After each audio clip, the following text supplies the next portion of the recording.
Welcome to another Mr. Mutech video.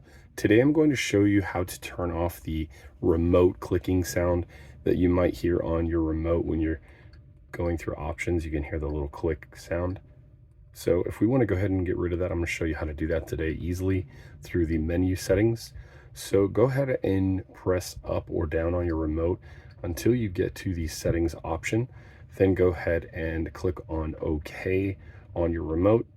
And then go ahead and scroll down about 6 or 7 options down until you see the audio. Okay, once you go to audio, press OK. And now you will go ahead and see menu volume. So go press down to go to menu volume. And then you'll notice currently I have this set to high. So I'm going to just press right on the remote. And then I can go all the way down and press off here. And now moving forward, let's go back to the home. You see all the clicking sound is gone. So hopefully that solves that for you today. If this video was helpful, feel free to give me a like. Thank you so much for watching and have an amazing day. Take care, everyone.